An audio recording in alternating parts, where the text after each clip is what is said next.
this both the fiction and the poetry for me have been a way to figure out how to um, just to how to live joyfully through through grief. So there's a beautiful line of poetry by one of my favorite writers. His name is Wendell Berry, and he says, "Be joyful, though you know all the facts." And I feel like that has been what I've been trying to do just in my own life. But both the fiction and the poetry have been a way for me to begin to figure out how do we do that, both as Orthodox Christians and just as citizens of the world. We live in what are, for a lot of people, maybe for all of us soon, really difficult times. And how do we live joyfully? What does it mean to live in the resurrection with all the suffering that surrounds us? This week, we're wrapping up our summer reading series with a book that asks tough questions of faith and suffering through the fictional story of the Lightkeeper. The author, Sherry Shenoda, joins Father Anthony to discuss how she's using her poetry and writing to fulfill her own mission, and how creative writing can be a tool for both strengthening and sharing our Orthodox faith. Today's featured resources include our volunteer program guide and onboarding process, helping volunteers identify their unique talents and gifts. You can download both for free right now at stsaministries.org. Welcome back to the Bringing an Ancient Faith to a Modern World podcast. I'm Father Anthony, and we're here wrapping up our summer reading series on this podcast, and we have a special episode today, first of its kind. You'll see what I mean in a second. As we've mentioned over and over again, part of bringing an ancient faith to a modern world is understanding more about ourselves, our faith, our church, and the world that we live in. And you guys know me, I've always believed that books are a great way to learn more about anything, because I always believe that there's a certain number of people that I can relate with in life and I can interact with, but I can be mentored by so many more by reading their books and giving them a chance to disciple me kind of that way. And also, for your sake as listeners, it gives us a chance to introduce to you people and topics that you may not know about otherwise. So we've interviewed several authors with a variety of passions on different subjects. This week, there's something unique, as I said, that I will reveal to you in a second. But before we get to the book, as you can see, I'm joined by a guest today, and our guest today is Miss Sherry Shenoda. Welcome to the podcast, Sherry. Thank you so much for having me. It's a pleasure. Thank you for joining us. So for those who don't know, Sherry is an award-winning poet and a pediatrician. Okay, you don't always hear that combination together, poet and pediatrician. So she's in the arts and the sciences. Born in Cairo, but living in California. And she lives with her husband and two sons, and recently published her first work of fiction. Isn't that right, Sherry? That's all right. Good. So my notes are correct so far. The book is called The Lightkeeper, and it's a novel that has been described to me as a cross between faith, romance, and grief. So that's quite a combination there, Sherry. So maybe you can start us off here by tell us how you came to this idea and what motivated you to write your first novel. Okay. And again, thank you so much for having me. It's a pleasure to be here.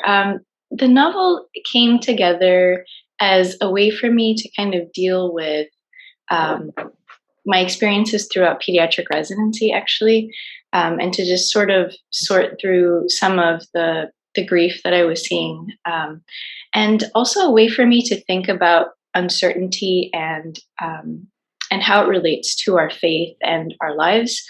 And so the characters kind of came to me in a dream initially, and just the opening scene, which is not giving anything away, to say that it's the scene of a woman burying a man.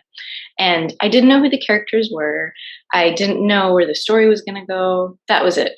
And so I wrote that down. Got up in the middle of the night, wrote it down, and then the characters stayed with me for a while, and they wouldn't go away. And then they sort of told their own story, which was really interesting for me as a writer. Usually my writing is very like technical, like pediatric journals. So this was really different. And it was an act of faith to kind of follow this fictionalized tale and see where the characters wanted to go. They did a couple of things that surprised me.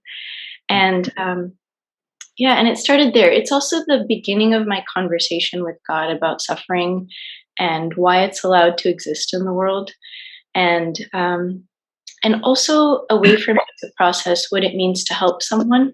A lot of people going into medical school will say something like, "I really want to help people," um, and what that means. Like, what does it mean to be anonymously helpful to other people?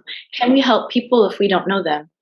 Um, so those are some of the questions I wanted to begin to answer. Mhm. Now, it sounds to me that whatever it is that you've experienced as a pediatrician really has affected you in your life and what led to your writing. So maybe you can talk to us a little bit about that, and what is it in your experience as a pediatrician that kind of informed your writing and your poetry.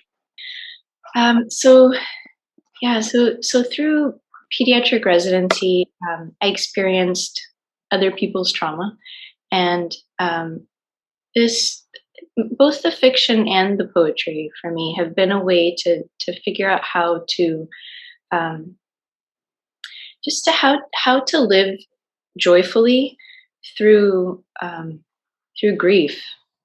So there's a beautiful line of poetry by one of my favorite writers. His name is Wendell Berry, and he says, "Be joyful, though you know all the facts."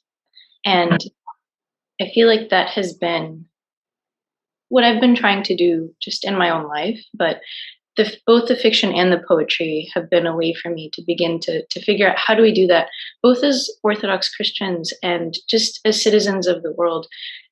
We live in what are, for a lot of people, maybe for all of us soon, really difficult times. And how do we live joyfully? What does it mean to live in the resurrection um, with all the suffering that surrounds us?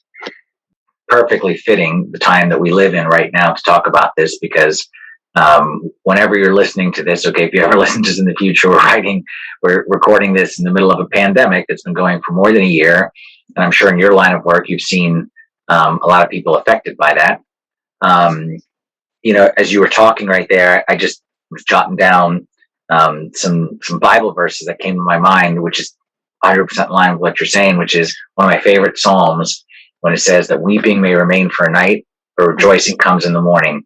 And that was like one of the first Psalms that I ever like memorized. Someone gave it to me when I needed it. So that's what you're saying is perfectly in line with the teachings of what we've always believed, which is that in the world you'll have tribulation, but be of good cheer to overcome the world. So the two are not negating to one another. So tell me this idea, like the whole idea of like art and poetry, it doesn't fit like your typical view of like what we think about in the Orthodox Church, especially in the Coptic Church. So how have you found those two meshing together? Oh, that's a really good question. It's a tough one. Um, it's a tough one for me to answer for a couple of reasons. One is because there's not a lot of precedents right now. There have been in the past, but where is the Flannery O'Connor of our generation? Um, where is the Dostoevsky? Those are Christian writers writing during those time periods, and they were writing fiction. They were not writing manuals. They were not writing nonfiction. Um, so it's a difficult question. There are some. There's Eugene Vodolazkin, who wrote Loris, who's being called the Dostoevsky of this generation. Um, there are there are other fantasy fiction writers like Nicholas Kotar, who's Orthodox, deacon in the Orthodox Church, but they're not a lot. Mhm. But the way that I think of it, I think of Matthew, I think it's 13:34, where it says, "And Jesus spoke to the multitude." I'm paraphrasing, in parables, and without a parable, he did not speak to them. Mhm. So I think there's a reason. I think about this a lot. Why Christ chose to speak in parables, stories, essentially. Like we don't know how much of the parables were historic. Um, there may not have been one father in time and one prodigal son. There might have been. I don't know.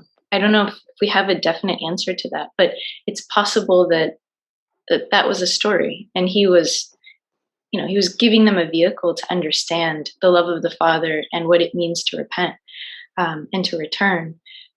And that was the best way for people to understand it. So I think, in my understanding, fiction, poetry can convey and can carry the weight of so much truth in a way that's really accessible to people. At least it is for me.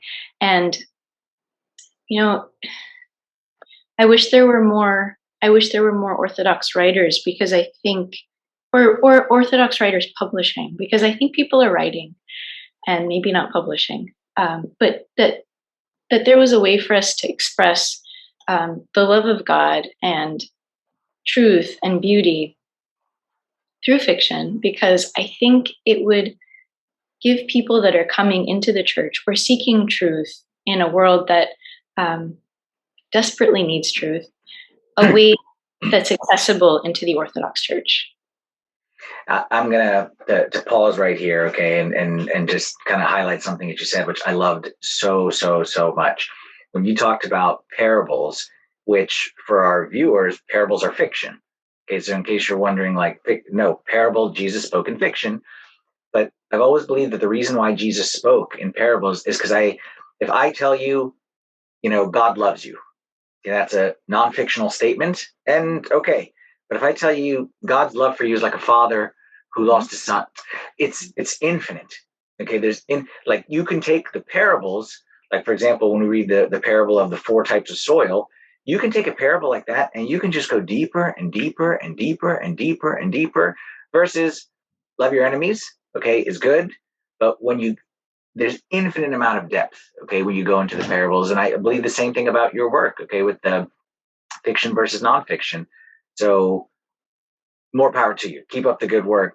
And I'm going to go off script right here, something which Sherry, we were kind of chatting beforehand, and she was saying she's an introvert, so she likes when the questions are up front, but I like to throw things off every now and then. So I'm going to go off script.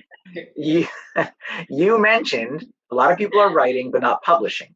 So what if someone out there is listening to this and they, have something in their heart or a thought, but they don't know what to do or where to go? Well, what advice would you give to the person who maybe is writing but not publishing?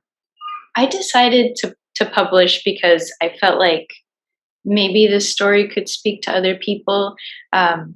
I'm working, so I still, I'm in clinic 2 days a week, and I'm about to start schooling my first at home 3 days a week. He's 5 right now. So we're doing the best we can. My husband works full time. And if you're out there and you are creating, I just want to encourage you that whether you decide to publish or not, the act of creation itself, I think, is it's our birthright. God, our creator, created. And so there's precedence for creating. So keep creating, whether it's visual art or poetry or novels if you're working on fiction. And if you're looking to break into publishing specifically, if I understood the question, there are publishers that take unscripted manuscripts, and Ancient Faith was one of them. They're the ones that published my novel. So there are still avenues available for traditional publishing that don't require an agent. So it's not like the 4 to 5 extra years it would take to get an agent and then go through a big publishing firm. But there are a lot of options out there, from self-publication to small traditional presses to the big 5. But try it, and don't be afraid to fail, because the Lightkeeper is actually my 3rd novel. Said that elsewhere, but just to reiterate, like, there are 2 that will never see the light of day, but are out there in my drawer, not out there. But it doesn't matter if the first one is not good. Just the act of creation, I think, is really helpful, and it's taught me so much about what I was thinking. I didn't know a lot of what I thought until I wrote it down. I think a lot of people understand what they're thinking that way. So please write, please create, please make music. There is an audience for it, I promise. If a pediatrician can write about a time traveler, there's an audience for your work. I'll second the motion and say if a priest who was getting C's in English could write a book, okay, then I love what you said. I love what you said. Don't be afraid to fail. Okay, Sherry said, "Don't be afraid to fail," and she said, "There's don't worry about the logistics." Is what I want to say. The logistics can solve themselves. Don't be afraid to fail, and don't be afraid to be different. Is what I want to say, because that's how we all learn from each other. And that's what I said in the beginning, is that like I can learn from my priest who's giving me a sermon. Okay, but then there's others I want to learn from, but by reading their books, I can learn from them. And then I want to learn from this person, okay, Sherry, who lives across the world that we just met a few minutes ago here on Zoom and found out we know some people in common. I can learn from her by reading her books. So I'm a big believer in that. And that actually gets us to our next question. And something that we talk about at STSA a lot, and I think you're going to agree with me, is that we don't all look the same, but that's okay. Is that God has gifted each one of us. Okay, it's like our fingerprint. Okay, it's unique, and our talents are unique, and our gifts are unique. And I personally have felt for a long time the church has been missing this point in terms of we kind of look for everyone to kind of we try to get everyone to kind of look a certain way.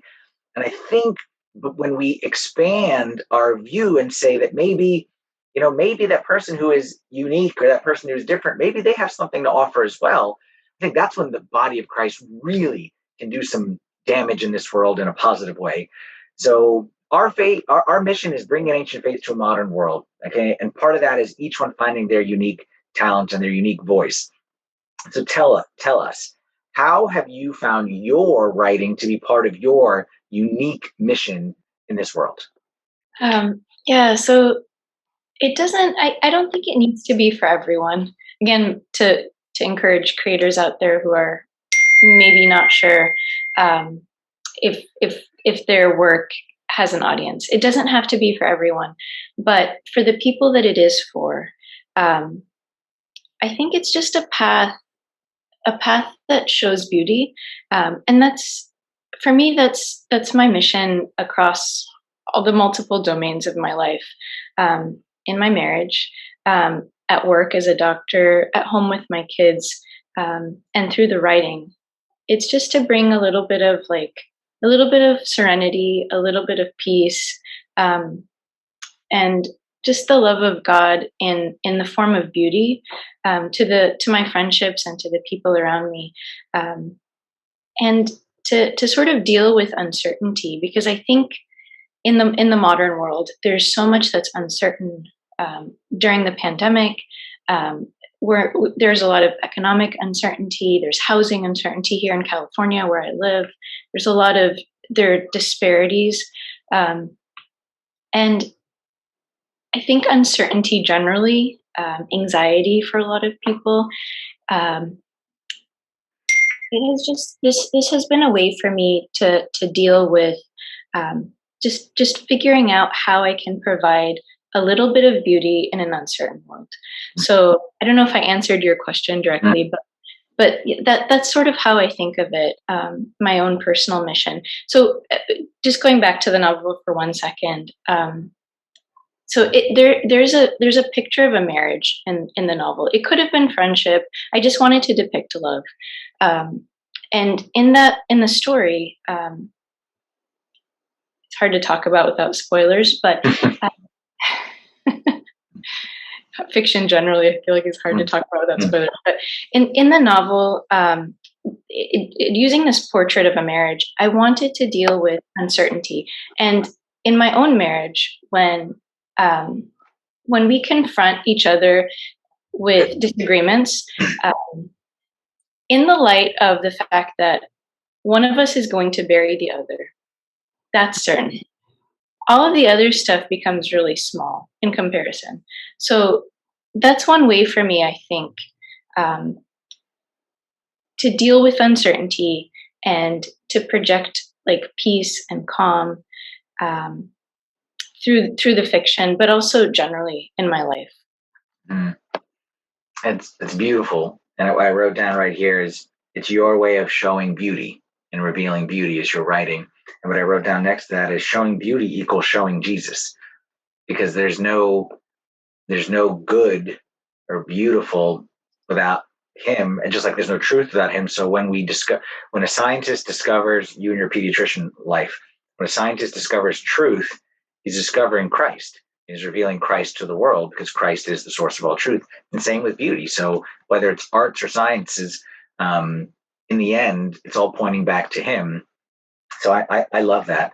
Um, and it's clear from, the little you've told us about the book, and we're trying not to do the spoiler alert, but it's clear that you're not afraid to delve into some hard topics.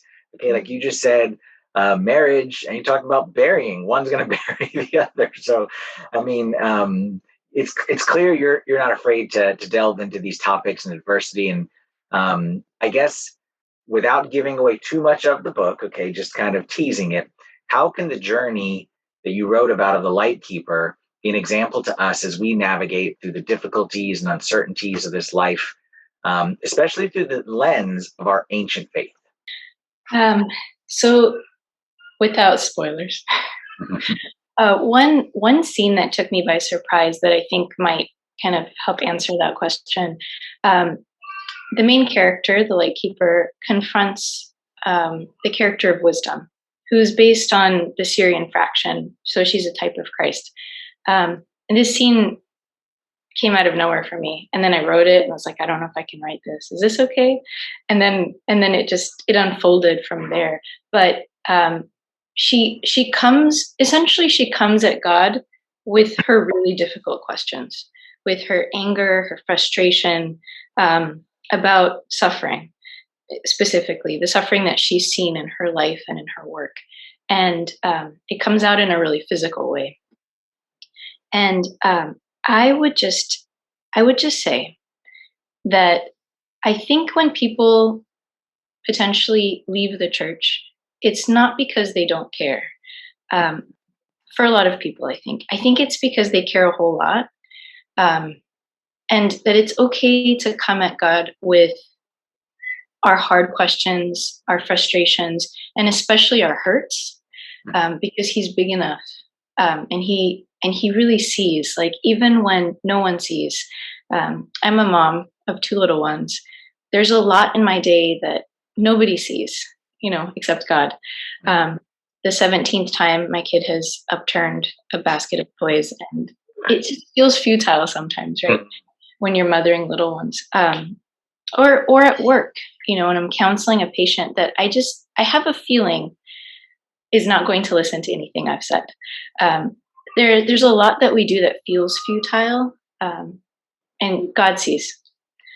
And it's okay to come at God with the hurts, big and the small, and don't go, stay and engage. Yes, and as a father, okay, we all talk about God as our father. Yeah, if my kid is hurting, even if I'm the cause of the hurt, or they think, yeah, I want them to come to me. And as you're saying, is that sometimes we were taught, or maybe I don't know where we picked it up, but you go to God and you just kind of present, when things are all together, like, okay, God, I did this and I did this and I did this, and you kind of hide the real, what's going on inside. And as a father, that's not what I want, and for sure, that's not what God wants. Again, in the verse that come to my mind is casting all your care upon him, for he cares for you. So that if that's not enough of a reason for you, the listeners, to go out and get the book, I don't know what is. Okay, talking about kind of getting into these adversities and bringing them to God. So we really appreciate you sharing that. Now, Sherry, I got one more question I'm going to ask you. Okay, this has been fantastic. We're not going to let you go without asking one more question, which is, I'm asking all those who have written books, tell us about one book that you are reading, so that, again, we can learn not just from your book, but we can learn from what you are learning from as well. Okay. I have a leaning, tottering stack of it's a bad habit. I read like 5 or 6 books at a time. It's really low on my list of habits to break, though, so I'm not super worried about it. But one I just read with my son, this is a kid's book recommendation that I really loved, is not a Christian book. It's called Miss Rumphius. The dedication is to St. Nicholas, though. There's a little icon of him in the dedication. And it's just a really beautiful example of how, through fiction, you can convey a really simple, beautiful truth. So the girl is sitting on her grandfather's knee at the beginning of the book, and he tells her there are 3 things you have to do in your life. One is to travel and see the world. One is to live by the ocean. And the third is to make the world more beautiful. And she doesn't know how to do that at the beginning of the book. And then throughout the book, she figures out how she's going to, I don't want to spoil it, but how she's going to make the world more beautiful. And my son, by the end of the book, he doesn't read yet, but he was listening with rapt attention. And by the end, he really got it. So that's one I would recommend that I just finished right in the last couple of days. Okay, tell us the name again. Miss Rumphius, Rumphius. Miss space Rumphius. Rumphius. Yes. Okay, I'm going to have to look it up. My kids are probably a little bit older than that, but I'm always looking for a good recommendation. So thank you for sharing. Sure. This was a fantastic conversation, Sherry. We really, really appreciate it. Tell our audience one more time, name of your book, where they can get themselves a copy, any information that you can share about your book. Sure. It's called The Lightkeeper. It's available through Ancient Faith, so ancientfaith.store, I think, .com, or on Amazon. It's on Amazon paperback and Kindle. And if you want to come say hi, I'm at sherryshenoda.com without a U. And I'm also at Sherry Shenoda Writes on all the social media. So that's Sherry with 2 R's, Sherry. Yes. Shenoda, Shenoda. Is that right? Yes. Okay, great. Gotcha. Just want to make sure because Sherry and Shenoda, you can go lots of different ways with those. There are a bunch of us out there. Well, Sherry, this was fantastic. Thank you so much for joining us and sharing about your book. We really, really appreciate it. And we wish you all the best. And the same way you encouraged us, don't be afraid to fail. You don't be afraid. You keep doing what you're doing and keep encouraging others to do it. We really, really appreciate it. It's a pleasure. Thank you so much. Thank you. And thank you to everyone for listening and joining us here today for this episode of our summer reading series. We look forward to seeing you on our next episode of Bringing an Ancient Faith to a Modern World. Thanks, everyone. To listen to previous episodes or access all of our free resources, join the community at stsaministries.org.